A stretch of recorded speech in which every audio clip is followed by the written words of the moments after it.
This video is sponsored by PotownStore.com, the best place to get yourself some TCGO code cards. Looking for that last card to complete your online deck or just to get the latest booster packs in town, they literally have everything, and you can use the coupon code ZapDosTCG for 5% on everything on the website.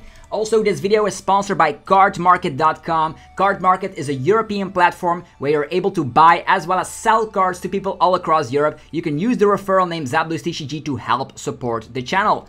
Also, this video is sponsored by YourPlaymat.com. Want to create your own custom playmat? There's only one address. Go check out YourPlaymat.com by clicking the link down below. You'll get 10% off your order. They ship worldwide, so start creating your own custom playmat. Last but not least is Dragon Shield. DragonShield.com is of course the affiliated link down below in the description. You're gonna be able to buy sleeves, deck boxes, as well as binders, and Dragon Shield is the best brand to help protect your cards and keep them safe from any scratches whatsoever. They are the best quality sleeves around, so yeah, I'm a big fan, so thanks for sticking around with the commercials. Let's get it going.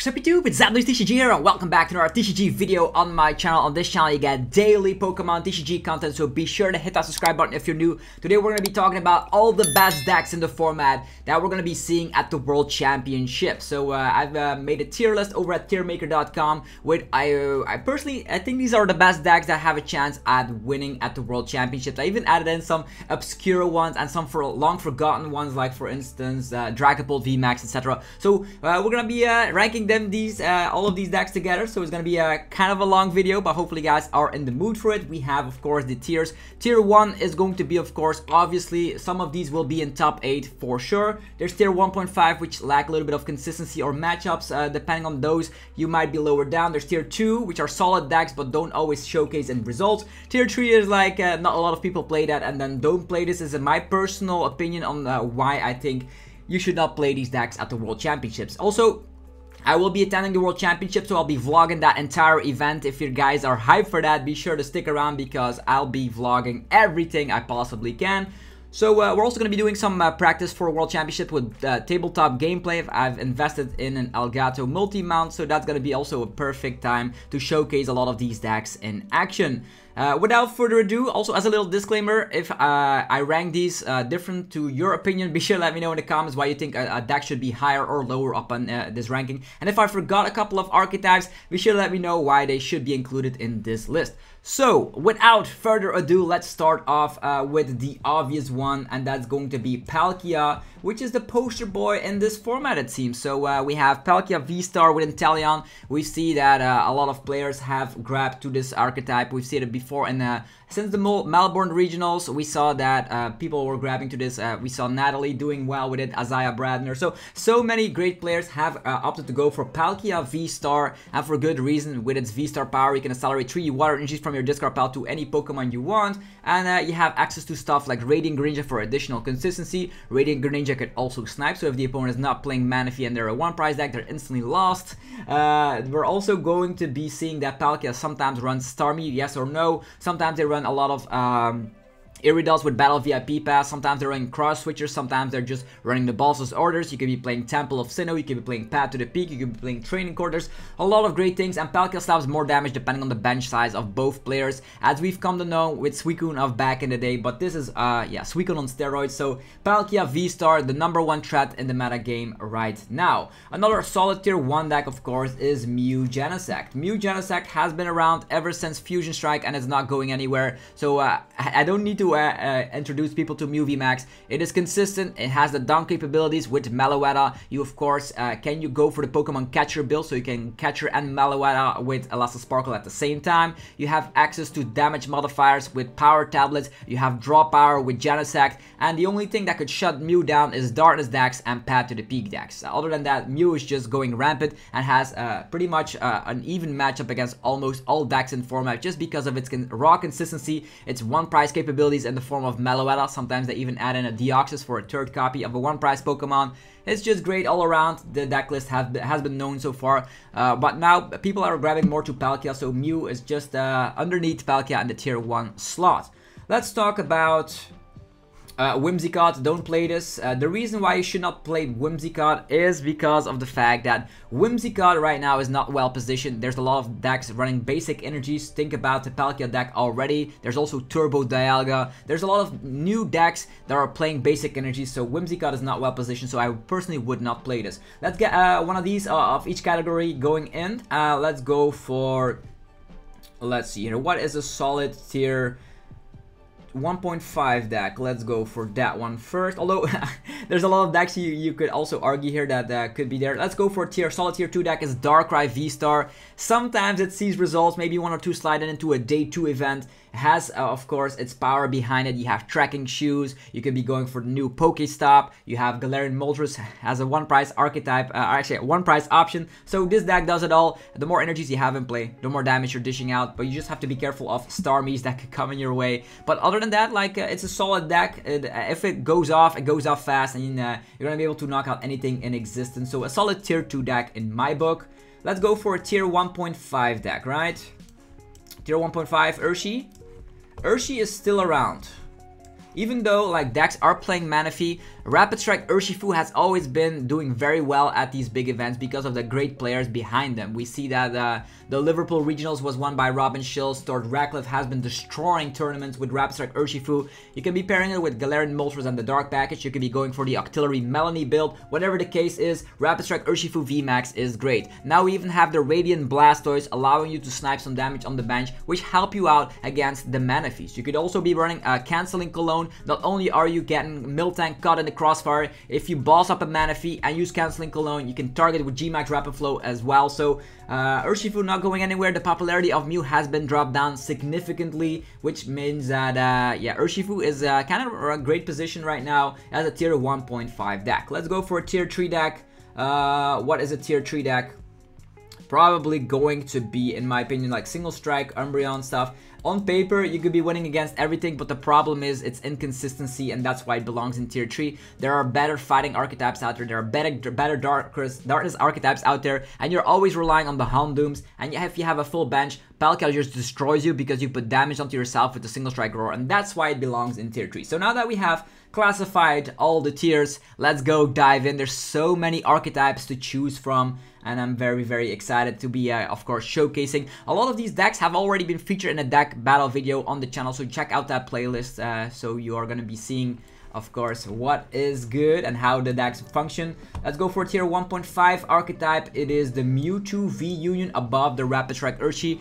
Sander Wojcik put this deck on the map thanks to Mies creating the deck list as well. You're going to be utilizing Mewtwo VUNION's attack to heal infinitely, so you heal 200 every single time your deck is empty, and you spam that with Silene and Palpad until infinity. You have Miltanks by your side against a lot of archetypes, so this is a tier 1.5 archetype. By now, people already know what the counts of this deck are. So you see the Flannery's coming, you see the Miltanks coming. People are now stacking in Phoebe, so Miltank is not that good anymore. So that's why it belongs in tier 1.5. Still a strong archetype because darkness decks are not that popular because Mew VMAX is dropping down in popularity. People are attacking Palkia VSTAR more oftenly than they attack for Mew VMAX. Let's go further. Dialga, solid tier 2 deck. I love the Turbo Dialga deck, but the problem I see here with Turbo Dialga is that when people know that they're up against Dialga, they know how to play against it. The only thing you have to do is like boss up Dialga and hit it for any amount of damage, and yeah, even if they get their attack up, they only have reasonably one attacker that they can power up with their Metal Saucers, and by the time you're knocking this one out, they're going to be a lot of trouble. Also, a big charmed Arceus might be troublesome because their Chrono Star only slaps to 20, and then they're in trouble. And when they have the big charm, they have to attack twice. They need the Balsasaurus or the Cross Switchers depending on their matchup. So has a little bit of, yeah, you go all in. If you get it, you get it. If you don't, it's going to be bad. So tier 2 deck, Origin Form Dialga. You could also pair that up with like the Magnezone and some wacky builds or Bronzongzation, but I'm a bigger fan of the Turbo build. Regigigas, another solid tier 2 deck. Regigigas is of course being able to accelerate 3 energies from your discard pile to any Regi of your choice if you have all your Regis in play. You have Regidraco, solid amount of damage with build and draw power. You have Regieleki with sniping capabilities and of course hitting for weakness against Palkia. You have Registeel sometimes miraculously knocking out an Ice Rider with the modified lens. So yeah, super effective glasses. That's what the card was, not modified glance. What am I saying? The Regi deck is great. You of course are easily counterable. Stuff like Temple of Sinnoh, bad. Collapse Stadium, bad. Avery, bad. So there's a lot of things that could go wrong. Maybe a Roxanne as well. So yeah, Regigigas tier 2 deck. It's still one of the better one price decks out there. Okay, moving forward, Hisuian Lilligant, don't play this. Why would you play Hisuian Lilligant? You might say, oh, I'm playing this because there's a lot of darkness types out there like Samurott and Darkrai, but that's not true. Let's be honest, there's not a lot of darkness stuff out there, and Mew also is not that popular anymore, so less darkness stuff is out there. So Lilligant VSTAR is like, you have to get the Gardenia, you get, of course, you have to get the energies in play, or you use the Star Perfume ability, and it doesn't do enough damage to knock out VSTARs consistently, so it's don't play this for me. Although, is it better than Urshifu, Umbreon? I don't know. Urshifu and Umbreon are still a great deck because you can hit for weakness. Lilligant doesn't hit for weakness, and it also doesn't do enough damage. That's what it is for me. Okay, what else? What else can we talk about? A tier 3 deck. Mad Party is a little bit back, I would say, with, of course, the Ditto from Pokemon Go, allowing you to copy the attack of Bunnelby. That means you have more Pokemon that you can put in the discard pile with Poltergeist. The problem I see is quick shooting, Yoga Loop, low amount of hit points, never good. You could be seeing a Regigigas with Regilecky, so also having the Psychic typing as your side is not that strong anymore. In the times of the Darkness Ablaze format, Mad Party was consistent and was a tier 1.5 or a tier 2 deck. Now you don't hit a lot of things for weakness, and you are also a little bit caught in the crossfire because you are not able to use the powerful Dedennis and get the Dedennis off your field. So now you're relying on maybe a Crobat or a Luminion. Then you have to find Collapse Stadium to get rid of that, or the price raise is a little bit screwed over. And there's a lot of one price archetypes in the format as well. A lot of these multiple price decks have Aqua Bullet Inteleon, which is also a huge headache for Mad Party. Putting it here on number 3. Another tier 3 deck is Durant. Durant might actually pop up here and there, but a lot of great players at the World Championships know how to play against Durant. Don't overextend your resources, and out of nowhere the opponent will never deck you out because you're not gonna slap down Pokemon that can get trapped with Galarmine, let's be honest. Okay, moving forward, tier 1.5 is a Blissey deck. Don't sleep on the Blissey deck. Blissey has, of course, gotten second at the, what tournament was it again? Milwaukee. So we see that Blissey is still around.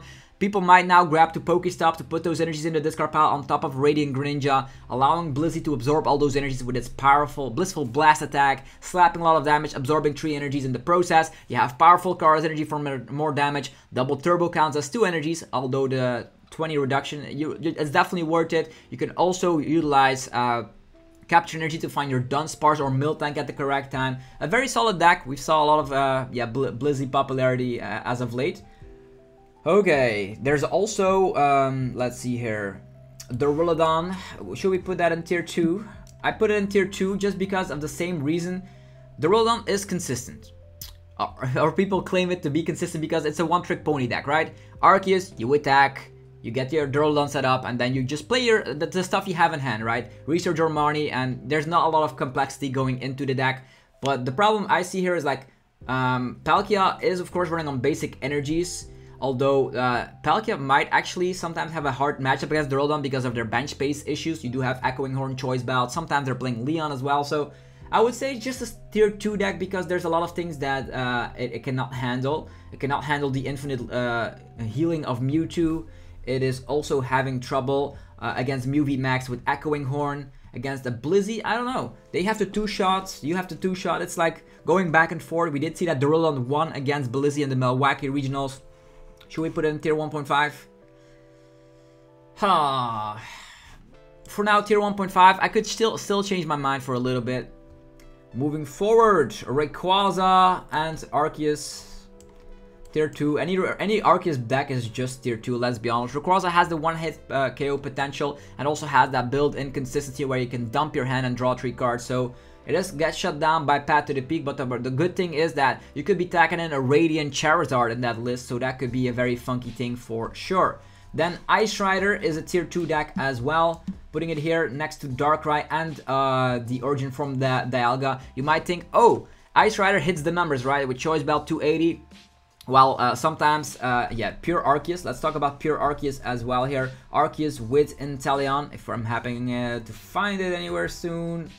So many builds with Inteleon, it's sometimes confusing. So tier 1, Arceus Inteleon with, of course, the one and only loop. You know, Cheren Scare, Palpet, Cheren Scare. That is definitely tier 1 deck because it's consistent, it does what it does best, and then also has a great matchup against Rogue 1 prize archetypes. So as I was saying, that is a tier 1 Arceus build. There's also the build of the Rayquaza. Alright, as I was saying, there's the Ice Rider, but the Ice Rider also needs Tool Scrapper to get rid of the big charms, otherwise they don't KO. And if you don't get an Arceus, actually an Ice Rider up turn 1, there's a lot of decks that can deal with an Ice Rider getting into play. Cross Switcher Palkia, Mew VMAX with the Techno Blast of the Fusion Strike system. So yeah, it could be doing better. I thought Ice Rider was going to be better, but unfortunately it is not. Tier 3 is going to go for a Jolteon on the high end of tier 3. And the reason for that is that, yeah, I cannot stress this out enough. It is seeming to be everywhere. The Manaphy. The Manaphy shuts down Jolteon, and then suddenly your Jolteon turns into a deck that just slaps 100 on the active. Let's be honest, that's bad. Even though there's a lot of Inteleon engines still out there, if they just slap down Manaphy, you should be good. And Palkia playing Manaphy, Arceus playing Manaphy, Urshifu playing Manaphy, Ice Rider playing Manaphy. Yeah, I could go on, but this is not good for Jolteon right now. And also Mew can one-hit KO easily because of Choice Band and Tablet. So Jolteon is not performing that well, I would say. Moving forward, Gengar, Turbo Gengar, tier 3 for me as well. If you're playing Turbo Gengar, you might as well play Turbo Dialga, which is obviously way better. You have the double attack, even though Gengar can set itself up with Dark Patches just like Battle Saucers, and you have the favorable matchup against Mew sometimes. It doesn't always happen, so tier 3 for me. Leafeon, also tier 3. It is suffering from the fact that, oh, grass should be nice, right? But it is not nice. The reason that grass is not nice, not a lot of dark is being played. Also, Mew has free retreat, which means Leafeon cannot knock it out. You usually have a full bench size to, of course, get your Inteleon engine set up here and there. That means you also get maybe one-shotted by a Palkia here and there. So I definitely put it in tier 3. Leafeon has not been performing as well as I was hoping it to be. Amazing Rare Reshiram, another tier 3 deck, is very interesting. Let's put it like this. Yeah, sure. Amazing Rare Reshiram could sometimes overpower V-Star Pokemon. You could use Choice Belt to slap 300, and you can loop this with Magma, Basin, and Raihan. We've showcased this on the channel. It is has a little bit of consistency issues for sure. Moving forward, there's the Frosmoth Box, which I've solidly put in tier 2. This Frosmoth Box is also running Crabominable, which is gonna allow you to one-hit KO VMAXs or V-Stars. Frosmoth Box allow you to just, with Nessa, loop Radiant Greninja to snipe. You have Starmie as your 2-price option as well. And you have Aqua Bullet and the Shady Dealings engine behind you. Very strong. Next is Flying Pikachu Arceus. I'm going to be putting it on the higher end of tier 1.5. People already know that Flying Pikachu is the real deal. You one-hit KO Palkia, which is the best thing about this. And as a little bit of a side bonus, you also counter Radiant Charizard and Regigigas and a lot of basic archetypes as well. Moving forward, tier 2 deck is, or tier 1.5 as well. I'm going to put it in tier 2. Charizard with Arceus. You're having the factor that you're playing a lot of 2-price Pokemon and you're being weak to water. So yeah, you're being weak to water means Palkia overruns you, and having a lot of 2-pricers means Meloetta is just going to eat you up. Moving forward, the Ditto deck with Magikarp tier 3. It's a little bit better. Is it better than Mad Party? It's the same category. You're a 1-price Pokemon utilizing Twin or Double Turbo to slap huge damage. I think Mad Party is a little bit better on doing that. Rapid Strike Malamar, is that still going to be a deck? I think Radiant Greninja is a huge issue and a huge headache for Malamar. Mew already knows how to play against it, but with a lot of escape ropes you could be doing well. Cheren's Caring with Arceus VSTAR is also a headache for Malamar. I don't know if I should put it in tier 3. I probably will be doing it because Malamar has not been performing that good as of late. Charizard with Inteleon, that is utilizing Twin Energies. Yeah, it's utilizing Twin Energies and the Raihan loop to just attack with Charizard time and time again. Even though you could be utilizing Choice Belt, the problem is of course the big charm on the Arceus. You might adding in a Tool Scrapper, but then your opening hands could become like Scoop Up Net, Tool Scrapper, Drizzle, Inteleon, a lot of like clunky stuff, so it's tier 2. But the attack of Radiant Charizard is very, very good. Arceus with Radiant Charizard, I put that in tier 1.5 because Arceus is still strong on its own, and with the help of this one-hit KO machine Charizard in the late game, you're gonna have such a great time. A solid tier 2 deck, Lunatone Solrock has emerged. Is it better than the Regis? Who knows? I still put it a little bit beneath the Regis in my perspective. It has an auto loss against Flying Pikachu, and also has of course the issue that they both have 90 HP. If your Manaphy is somehow not out in time, you're gonna be having a very bad time. Moving forward, tier 1.5 is the Turbo Palkia, a little bit beneath the factor that the Inteleon build is definitely better. In Malborn, you did see that Turbo Palkia was able to win it all, but I still think the Inteleon build is more consistent. This is just, all these Turbo builds are very great if it works out, but sometimes if you have a slow start, you can never get back. Malamar VMAX with Arceus is also a tier 1.5 deck. You now have Roxanne to just do a lot of shenanigans, and as you can see, this format is super healthy. Look at all these decks that you could be playing at the World Championships. So Max Jammer on top of Roxanne on top of Path to the Peak is strong in my book. You could even pair it up with Jolteon, from of course Vivid Voltage with the Thunderous Awakening, shutting down any Inteleon build. So Malamar, still a strong option for sure. Lucario and Arceus, I'll put that in tier 2. I think the days of Lucario are done. All the Arceus builds, there's still a lot of things possible with Arceus, but the tier 1 decks are a little bit divisive. We have a Psychic deck, a Water deck, and a Fighting deck, and of course a normal type deck with Arceus. And Arceus is playing Dunsparce, so Lucario is less of a surprise factor, I would say. Moving forward, we have Mewtwo with Lunatone. Yeah, Lunatone is of course Lunatone and Solrock. You're gonna be able to get of course one-hit KO potentials as well, putting it at tier 2. Lots of tier 2 decks. Is it better than playing Lunatone by itself? I don't know. You still have the one-hit KO potential of the Mewtwo VSTAR, and you could be doing that as soon as the second turn. So pretty damn good. I will put this over here. Maybe I'll look a little bit over there. Sounds great to me. Moving forward, Charizard Leon, I probably wouldn't play this because of the fact you can get this off with Magma Base and EXP shares and stuff, but personally in my testing it always has felt a little bit inconsistent, and if you don't get out Manaphy in time, Radiant Greninja just wrecks you, so I'll just put it in the don't play this category, maybe higher than Whimsicott I would say. Moving forward, Suicune Ludicolo tier 3 could still do some havoc here and there, but if you fill up your bench and the opponent fills up their bench, Palkia does it way better. You of course have the edge against VMAXs, but there's not a lot of VMAXs around. Let's be honest. Mew, Duraludon, and Urshifu are the V-Star, the VMAXs you mostly see. Moving forward, the Zoroark Counter Box Deck, Toolbox, whatever you want to call it, tier 2 for me. Lots of one price decks in the tier 2 category. They still cannot manage up with a lot of these other decks, let's be honest. These are just way better. The tier 1 decks are just obvious, and then the tier 1.5 could definitely win a tournament if all goes well. Tier 2 is a little bit consistent wise, that's they're lower down or matchup wise. Moving forward, Eternatus is tier 3. Let's be honest, you're filling up your entire bench and then Palkia wrecks you. Even Mew decks can counter the Eternatus decks if they just play Ilessa, Sparkle, and Meloetta. And yeah, against Arceus, they could just loop you. Your max damage output with Choice Belt is 300, and that's a little bit low unless you're playing Galarian, Zigzagoons. You're also a 3-price Pokemon. Fighting type decks are not quite reasonable, are not quite impressive too much. But Eternatus might put it... have to put it in tier 2. It's just still a strong deck, but a lot of Path to the Peak in the top tier meta shuts down Eternatus. Roxanne into Path to the Peak shuts down Eternatus. I don't know. Tier 2 for me, Eternatus. Not too many Galarian Zapdos around at this moment. Inteleon VMAX, another tier 2 deck that is quite reasonable. It is weak to lightning, so Flying Pikachu will eat you up. But other than that, if decks are not able to one-hit KO you, you can Cheryl spam, which is, in my book, pretty good. Definitely against these one-price archetypes. Moving forward, Beedrill, Arceus. Also, everything with Arceus, I cannot put it Arceus in tier 3. I can simply not do that. I'll just put it over here. Beedrill still great against Blissey, still great against Mew VMAX and Arceus builds. But against decks with basic energies, you're pretty much never using Beedrill, which is unfortunate.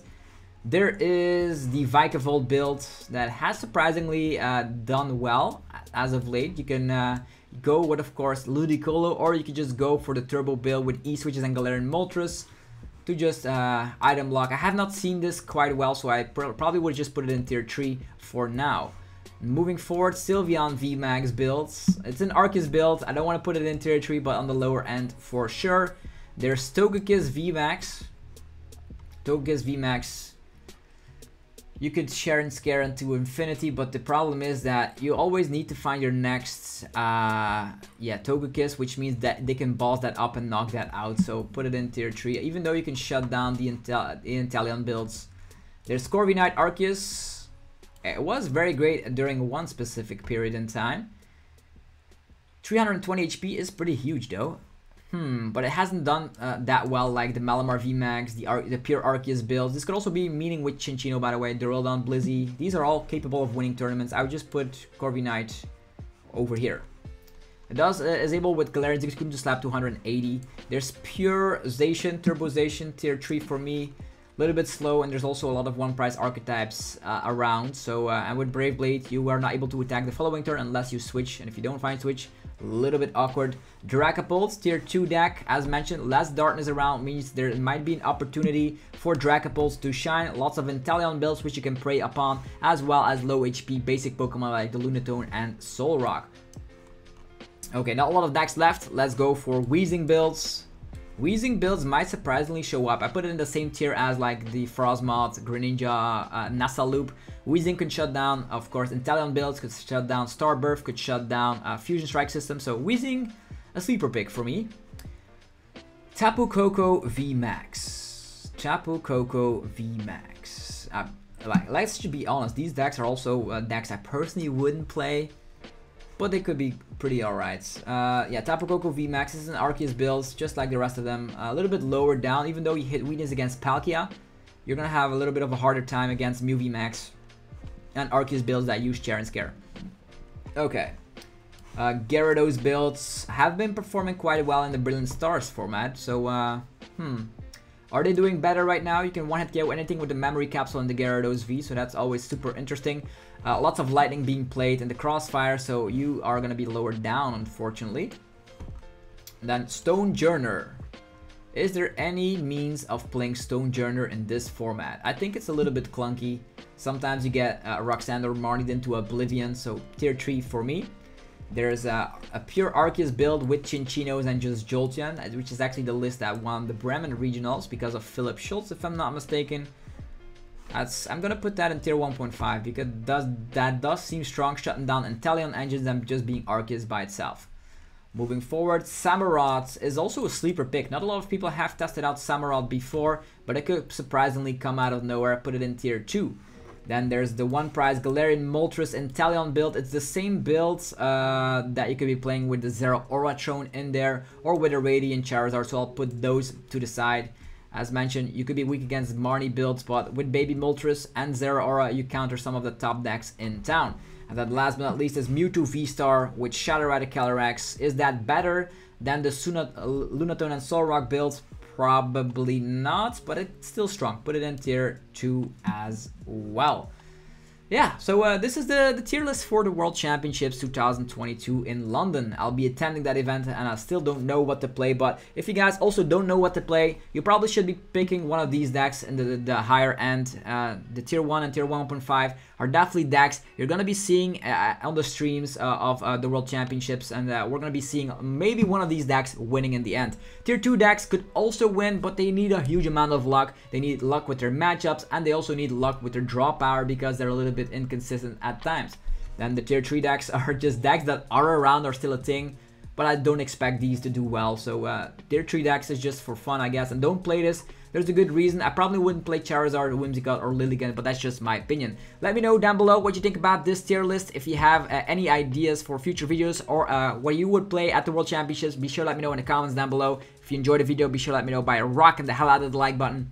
Yeah, the only question that remains for everybody is which deck will win the World Championships. Let me know in the comments down below. Also check out our sponsors, BotanStore.com, the best place for TCGO code cards. You can use the coupon code ZABLOSTCG for 5% off. There's also, our other sponsors, cardmarket.com for European players. You can buy and sell cards to people all across Europe. There's yourplaymat.com to create your own custom playmat from scratch. You can get 10% off by clicking the link down below. They ship worldwide, so start creating your own custom playmat with your own logo or wallpaper. And last but not least is dragonshield.com. There's an affiliated link down below where you of course can buy sleeves, deck boxes, and binders. Anyhow, have yourself a fantastic rest of your day. I'm very curious to hear your opinions down below, and I'll see you guys tomorrow for more Pokemon TCG epicness. Peace!